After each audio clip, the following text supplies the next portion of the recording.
नमस्कार, स्वागत है आप सभी का। मैं हूं आपके साथ कुमार कुणाल धीरज। आप देख रहे हैं मुद्दा में आज हम बात करेंगे महाकुंभ पर आई नई रिपोर्ट की और इस पर शुरू हुई सियासत की।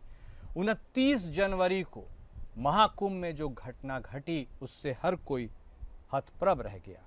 मौनी अमावस्या के दिन हुई भगदड़ में मारे गए लोगों को लेकर अब एक बड़ा खुलासा हुआ है। बीबीसी ने अपनी एक रिपोर्ट में दावा किया है कि इस भगदड़ में 37 नहीं बल्कि 82 लोगों की मौत हुई थी, जिसके बाद अब समाजवादी पार्टी के अध्यक्ष अखिलेश यादव ने योगी आदित्यनाथ सरकार पर इस रिपोर्ट को लेकर जोरदार हमला बोला है। उन्होंने मुख्यमंत्री पर सदन में झूठ बोलने का आरोप लगाया और सवाल किया, जो कैश में रकम बांटी गई वो आई कहां से और किस नियम के तहत दी गई। समाजवादी पार्टी के अध्यक्ष अखिलेश यादव ने इस रिपोर्ट को शेयर करते हुए योगी सरकार पर एक के बाद एक कई बड़े सवाल उठाए। सवाल सिर्फ आंकड़े छिपाने का नहीं है, सदन के पटल पर असत्य बोलने का भी है और इस बड़ी बात का भी है कि महाकुंभ मृत्यु मुआवजे में जो राशि नगद दी गई वो कैश क्यों दी गई, वो कैश आया कहां से और जिनमें वो कैश वितरित नहीं हो पाया वो कैश वापस गया किसके हाथ में। नकदी देने का निर्णय किस नियम के तहत हुआ, नकदी का वितरण किसके आदेश पर हुआ, नकदी के वितरण का लिखित आदेश कहां है। तो आइए विपक्ष के सवाल और बीजेपी के जवाब पर हम आज चर्चा करेंगे और महाकुंभ पर जो नई रिपोर्ट आई है उसके बारे में भी बातचीत करेंगे। हालांकि इस पूरे मुद्दे पर समाजवादी पार्टी के साथ कांग्रेस भी आकर खड़ी हो गई है, वह भी अब समाजवादी पार्टी का साथ दे रही है इन सवालों के पूछने में। लेकिन विपक्ष तो सवाल उठा रहा है, बीजेपी का क्या जवाब है यह भी जानना जरूरी है। मुआवजे की रकम कैश क्यों दी गई, यह बड़ा सवाल उन्होंने उठाया और ये किस नियम के तहत दी गई, ऐसा भी होता है क्या। नकदी वितरण का कोई लिखित आदेश है तो उन्होंने सार्वजनिक करने की अपील की है और इस पूरी प्रक्रिया को फॉर दैट रीज़न सार्वजनिक करने की अपील की गई है। और एक इम्पॉर्टेंट पॉइंट, क्या कुछ छुपा रही है सरकार, यह भी ज़रूरी है जानना समझना और इसी को लेकर आज हम चर्चा करेंगे। एक नई रिपोर्ट आई है बीबीसी की जिसमें यह दावा किया गया है कि 37 के जगह 82 लोगों की जान गई है और तो और छोड़िए 26 लोग ऐसे भी पाए गए हैं, बीबीसी की रिपोर्ट का दावा है, जिनमें उन्हें 5-5 लाख रुपए के नोट के बंडल दे दिए गए। उनसे यह लिखवा लिया गया कि जो मारे गए हैं उनकी किसी बीमारी या अन्य वजहों से मृत्यु हुई है। वो तो जाने दीजिए, कुछ 19 लोग ऐसे भी हैं जिनके परिवार वालों ने जान भी गंवाई है, उन्हें आर्थिक सहायता का 1 रुपया भी नहीं मिला है। अपने आप में बहुत बड़े सवाल खड़ी कर रही है यह रिपोर्ट। सबसे बड़ा सवाल तो यह, और यह बात भी सर्वविदित है कि जब महाकुंभ में मौत हुई थी उसके बाद फौरी तौर पर मौतों को स्वीकारा नहीं गया था, वक्त लिया गया था कुछ, और उन वक्त लेने के बाद 37 या 32 माफ़ कीजिएगा वो नंबर था जिसके बारे में सरकार के तरफ से रिपोर्ट आई थी। लेकिन अब इसे चैलेंज किया गया है, 82 की बात सामने आ रही है, 82 लोगों की मौत। बेहद गंभीर यह मुद्दा है, गंभीरता से चर्चा भी करेंगे। चर्चा की शुरुआत करते हैं, दोनों खास मेहमान हमारे साथ जुड़ चुके हैं। हमारे साथ भारतीय जनता पार्टी के तरफ से बतौर प्रवक्ता शशिकांत तिवारी साहब जुड़ चुके हैं। हमारे साथ समाजवादी पार्टी के तरफ से बतौर प्रवक्ता अशोक तिवारी साहब भी जुड़ चुके हैं। आप दोनों खास मेहमान का स्वागत है। चूंकि आरोप समाजवादी पार्टी की तरफ से लगाया गया है, इन आरोपों की फहरिस्त में क्या क्या शामिल है, क्या सवाल पूछना चाहती है समाजवादी पार्टी, जिस रिपोर्ट का दावा किया गया रहा है उसके बारे में क्या राय है। ओपनिंग कमेंट अशोक तिवारी साहब आप ही से शुरुआत करेंगे। यह जो हुआ है वाकई में बहुत दुखद हुआ था उस वक्त, लेकिन यह सुनना और समझना उससे ज़्यादा दुखद है कि कुछ मौत के आंकड़ों को क्या सरकार छुपा ले गई और कुछ को कैश बांटकर 5-5 लाख रुपए के बंडल देकर, जैसा कि दावा किया जा रहा है, इस पूरे मामले को इधर उधर कर दिया गया। ओपनिंग कमेंट तिवारी साहब, अशोक तिवारी साहब। जी सर, जब ये दुखद हादसा हुआ था कुंभ का, उसी समय से ये बात चली आ रही है। इतनी अधिक मौतें हुई थी, इतने अधिक वीडियो सामने आए थे जिनके तहत ये दिखाई दे रहा था, इस पर दिखाई दे रहा था कि मौतें बहुत अधिक हुई है। भगदड़ में 2-3 भगदड़ हुई थी, एक ही भगदड़ नहीं हुई थी, 3-3 भगदड़ हुई थी और तीनों भगदड़ों में जाने गई थी तो उनका तो कोई लेखा जोखा है नहीं, क्योंकि जो है सरकार ने उसको रखा नहीं है, उसको छिपा लिया है। सच्चाई ये है कि जो है जो आना चाहिए था वो भी नहीं आया है, और बिल्कुल ही न्यूनतम मात्रा में दिखाया गया है, और इस तरह से नाइंसाफी की गई है जान माल के साथ। जिन लोगों की जान गई उनके साथ घोर नाइंसाफी हुई पब्लिक के साथ में, जबकि चुनी हुई सरकार है और सरकार लोकतंत्र है। लोकतंत्र में जनता की ही सरकार मानी जाती है और जनता के साथ ही नाइंसाफी हो रही है। आज सच्चाई है। अब जब सच्चाई बीबीसी ने खुलासा किया है, 82 लोगों की मौत का खुलासा किया है, वो भी पक्के सबूत के आधार पर किया होगा निश्चित रूप से, जिसका प्रमाण होगा। बीबीसी ऐसे ही तो कर नहीं देगा कोई खुलासा। अब सरकार के भी पसीने छूटेंगे। सवाल इस बात का है कि छूटेंगे, क्योंकि आज सदन के पटल पर जिस तरह झूठ बोला है माननीय मुख्यमंत्री जी ने, तो ये छिपा हुआ नहीं किसी से। स्वामी शंकराचार्य जी ने भी इस बात को स्पष्ट रूप से कहा था, जो है कि जो है किस तरह से जो है छिपाया गया है और ये गलत किया गया है। उनकी बात भी सामने है, और बहुत से जो है साधु संतों ने भी कहा था कि हजारों की मौत हुई है। इस तरह से बातें सामने आई थी। सवाल इस बात का है कि अब विश्वास किस पर किया जाए, जब लोकतंत्र की चुनी हुई सरकार ही सदन में ऐसे बयान देती है, और तो और नकद बांटा गया, 5-5 लाख रुपए बांटे गए जैसा आप बता रहे थे अभी, और जो है बांट करके जो है उनसे तमाम चीजें छिपाई गई, तथ्य छिपाए गए।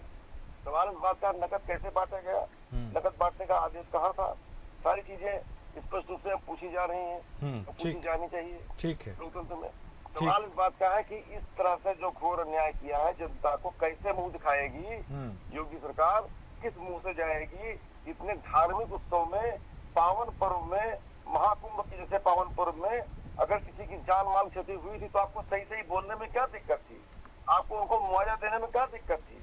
सरकारी मुआवजा था, लोकतंत्र से आया हुआ मुआवजा था, उसको देने में क्या समस्या थी? जनता का ही पैसा जनता के काम में आ जाता है अगर, तो आपको क्या दिक्कत थी? आपने क्यों छिपाया और क्यों ऐसा कर्म किया जिसके लिए आप मुंह दिखाने लायक आज नहीं? ठीक है शशिकांत तिवारी साहब, अब बारी सर आपकी। सवाल तो कई हैं, लेकिन जवाब क्या है?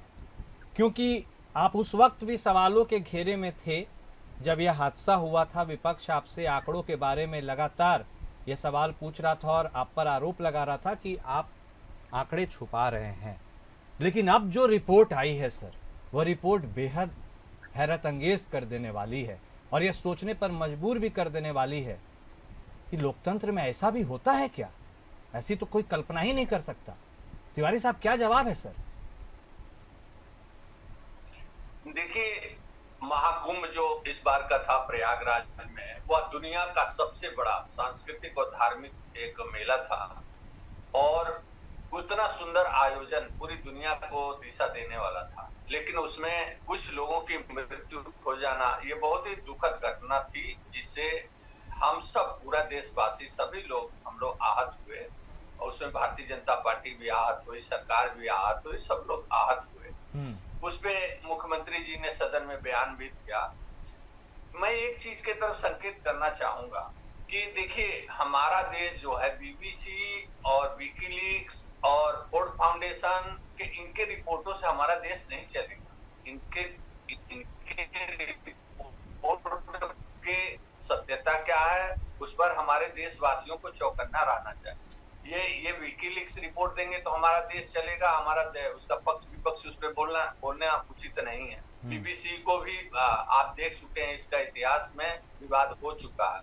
तो आज ठीक है, विपक्ष सवाल उठा सकता है, हमारे वो लोग भी सवाल उठा सकते हैं जो जिनके परिजन मारे गए हों और उनको मुआवजा ना मिला, वो सामने जब आएंगे सरकार जवाब दे होगी, सरकार उनकी बातों को सुनने को मजबूर होगी, चाहे मीडिया के माध्यम से आवे, चाहे विपक्ष के माध्यम से आवे, या वो व्यक्ति स्वयं आ जाए सरकार के सामने या अधिकारियों के सामने कि भाई हमको तो मुआवजा नहीं मिला। बात यहाँ है। अब जरूर मैं दोहराना चाहूंगा कि बीबीसी का रिपोर्ट कितनी विश्वसनीयता है, उस पर देशवासियों को थोड़ा ध्यान देने की आवश्यकता है। हाँ, अगर कोई सत्यता है, कोई छूट गया हो, तो उस पे सरकार बिल्कुल ध्यान देगी।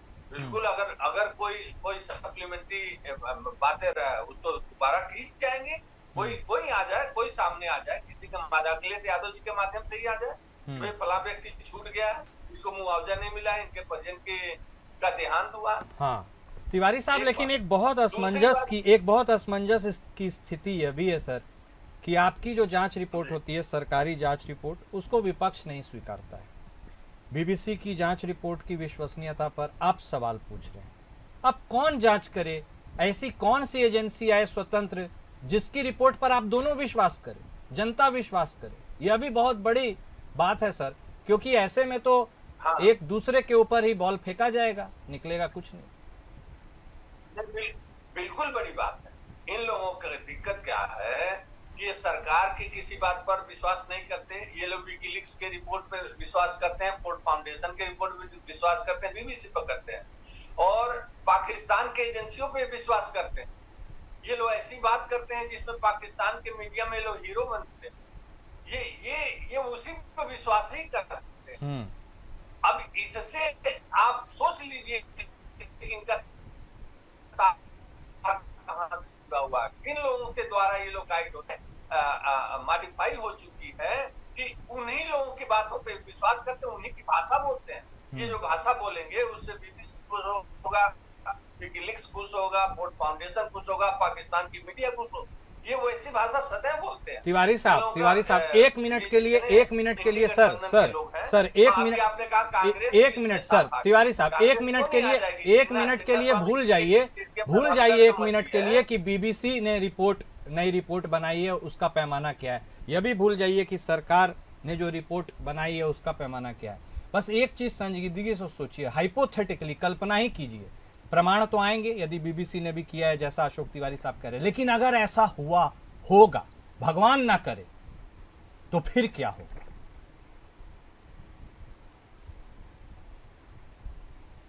शशिकांत तिवारी साहब,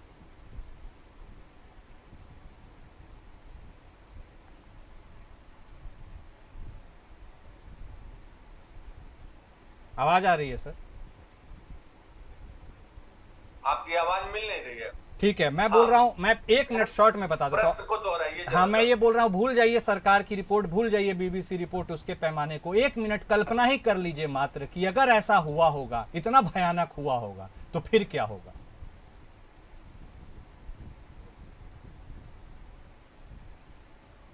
नहीं, देखिए, अगर मीडिया की रिपोर्ट, हमारे देश की मीडिया की भी रिपोर्ट जो देती है उसको सरकार गंभीरता से लेती है।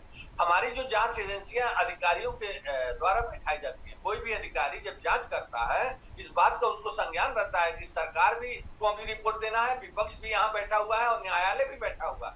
अगर जो हमारी सरकारी एजेंसियां जब जांच करती हैं और रिपोर्ट देती हैं, तो उनको न्यायालय का भी डर है, विपक्ष का भी डर है, सरकार का भी डर है। इसलिए वो सदैव निष्पक्ष जांच करते हैं, और उनकी जो जांच आती है और सामने रखा जाता है, सदन में रखा गया। योगी जी ने सदन में बुरी बात बताई, लेकिन जिसकी नियति हो कि नहीं, हमको बाल में खाल निकालना है, जरा इनको कैसे भी घसीटना है, तो कोई बात नहीं। कांग्रेस की आप बात कर रहे थे कि कांग्रेस साथ में आ गई। कांग्रेस इसलिए साथ में आ गई कि अभी चिन्ना स्वामी क्रिकेट स्टेडियम में देख लीजिए कैसा भगदड़ मचा, और बाहर रिपोर्ट क्या आई है कि मुख्यमंत्री और उप मुख्यमंत्री के टकराव के कारण वो भगदड़ हुआ। कांग्रेस जवाब देगी उसका? नहीं दे रही। कांग्रेस उस पर एक लाइन नहीं बोल रही है, और कांग्रेस इसमें आ गई साथ में। जो बात बीत चुकी है, जो जनवरी में घटना घट चुकी है, उसके लिए आ गए साथ में। ठीक। और अभी चिन्ना स्वामी क्रिकेट स्टेडियम के बाहर कितने लोग मर गए, उस पर क्या जवाबदेही है? जिसके सामने कोई रिपोर्ट नहीं है कांग्रेस का।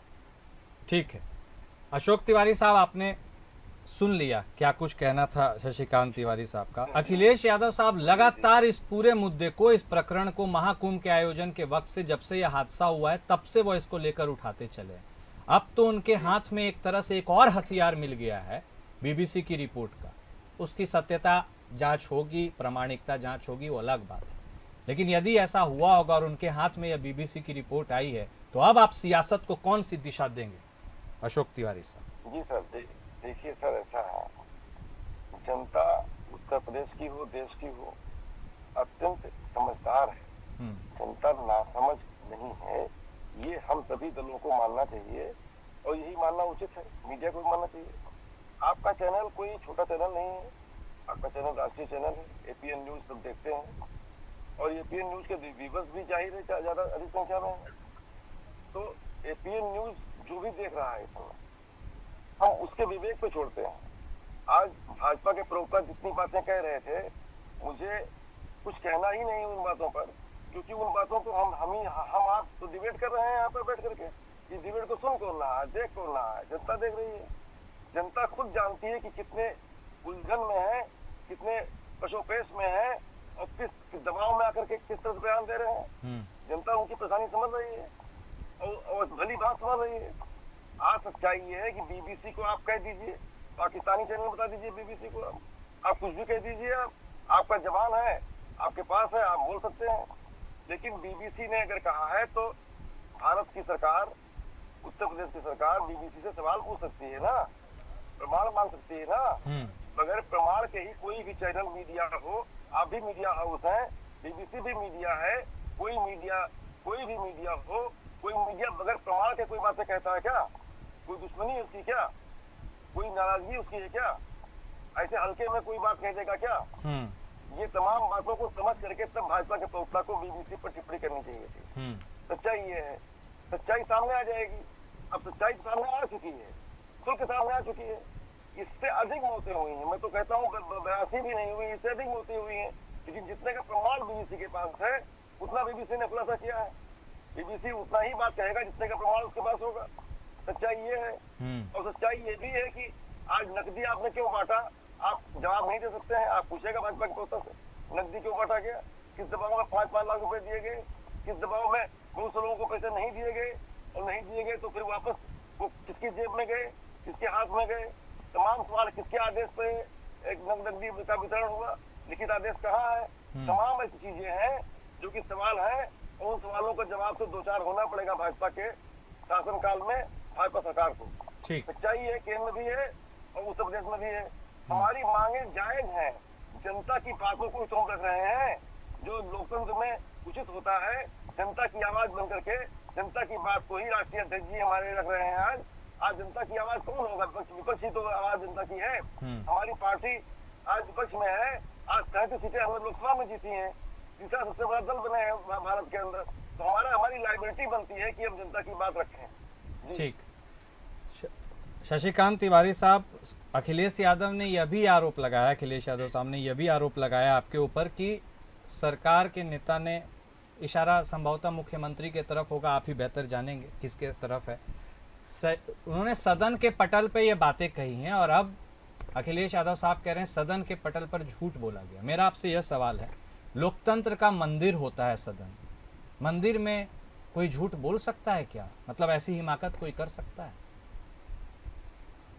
देखिए, वही बात मैं पहले भी समझाने की कोशिश कर रहा, मैं फिर उस बात को डिटेल में मैं बताना चाहूंगा कि देखिए, जो हमारे सरकार के द्वारा जांच में जो तथ्य आते हैं उसको मुख्यमंत्री ने पटल पे रखा और सबके सामने रखा। हाँ, इसी में रुकिए सर, मैं ऐड ऑन कर देता हूँ। मान लीजिए मुख्यमंत्री महोदय ने वो जो जांच में रिपोर्ट आई उसको उन्होंने सदन के पटल पे रखा, जो अधिकारियों ने जांच रिपोर्ट बनाई उसको बेसिस करते हुए, अगर उसमें त्रुटि हुई, और उन्होंने तो वही बताया जो रिपोर्ट में आई, जो अधिकारियों की तरफ से फॉरवर्ड हुई, अगर त्रुटि हुई तो फिर अधिकारियों की मिली भगत अगर पाई गई भविष्य में तो ये कितना बड़ा गुनाह होगा?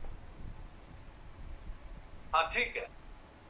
आपके प्रश्न पे जवाब देने से पहले मैं फिर ध्यान दिलाना चाहूंगा, अभी हमारे सपा के साथी भी कह रहे थे कि बीबीसी तो निष्पक्ष है, तथ्य के आधार पे वो रखती है। बीबीसी एक मीडिया हाउस है। भाई अभी तो याद करिए ना, अभी ज्यादा दिन नहीं हुआ, 1-1.5 साल ही हुआ, सुनक सरकार ने लताड़ लगाई थी, फटकार लगाई थी बीबीसी को लंदन में कि भारत के खिलाफ प्रोपेगेंडा मत चलाओ। ये फटकार लगाई थी सुनक सरकार ने।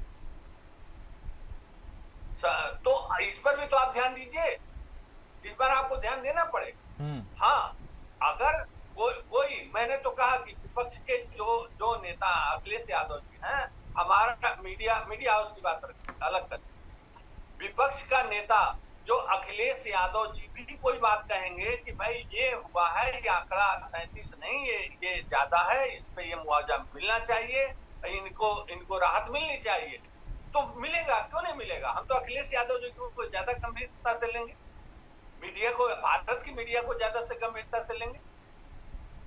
हम हमारे जो जांच एजेंसियां उसको गंभीरता से लेंगे। हम्म।